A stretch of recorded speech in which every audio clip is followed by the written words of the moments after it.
अस्सलामुअलैकुम दोस्तों, साहिल ट्रिक्स में आपको वेलकम करता हूं। दोस्तों 25 अगस्त 2020 से सऊदी अरेबिया में कौन सा नया सिस्टम जो है वो लॉन्च होने वाला है। इससे सऊदी अरेबिया को क्या फ़ायदा हासिल होगा, गैर मुल्कियों को कितना नुकसान होगा, आज की वीडियो में पूरी डिटेल के साथ आपको समझाने की कोशिश करूँगा। सो आज की वीडियो को स्टार्ट करने से पहले आपसे एक छोटी सी रिक्वेस्ट कि इस वीडियो को जल्दी से करिएगा लाइक। सऊदी अरेबिया के तमाम तर लेटेस्ट अपडेट हासिल करने के लिए चैनल को सब्सक्राइब कीजिए। लाइक करना बिल्कुल फ्री है और बिल्कुल ही लाजमी है। दोस्तों चलिए यहाँ वीडियो को जो है वो स्टार्ट कर लेते हैं।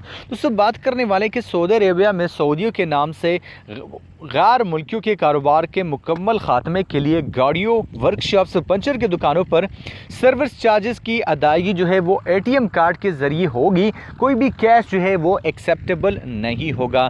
दोस्तों बात करने वाले कि तमाम कारोबारी मराकज़ 25 अगस्त 2020 से ऑनलाइन अदायगी के पाबंद जो है वो बनाए जा रहे हैं। दोस्तों बात करने वाले कि ये ऐलान जो है सऊदियों के नाम से गैर मुल्कियों के कारोबार के खात्मे के लिए अहम फैसला जो है वो ये किया गया है।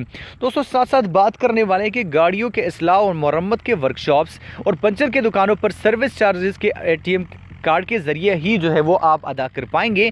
इस फैसले पर अमल दरामद जो है वो 15 नवंबर 2019 से जो है वो होगा। अब दोस्तों बात करने वाले कि सऊदियों के नाम से गैर मुल्कियों के कारोबार के खात्मे के कौमी प्रोग्राम के मुताबिक 18 रबीउल अव्वल 1441 हिजरी जो कि 15 नवंबर 2019 की डेट है, गाड़ियों के तमाम वर्कशॉप्स और गाड़ियों के फाजिल पुर्जों पंचर की दुकानों पर अदायगी एटीएम कार्ड के ज़रिए लाजमी जो है वो करार दे दी गई है। यहाँ पे कोई भी कैश जो है वो एक्सेप्टेबल नहीं होगा। तो सीधा सीधा फ़ायदा इसका जो है वो सऊदी अरेबिया गवर्नमेंट को जाता है, जिससे गैर मुल्कियों के जो भी गैर मुल्की सऊदी के नाम पे कारोबार करेगा, इससे उसका मुकम्मल जो है वो ख़ात्मा हो जाएगा। दोस्तों उम्मीद करता हूँ कि वीडियो की समझ आपको आ गई होगी। मैं मिलता हूं आपसे एक नए वीडियो के साथ, तब तक के लिए दीजिए इजाज़त। अपना ढेर सारा ख्याल रखिएगा, दुआ में याद रखिएगा। अल्लाह हाफिज़।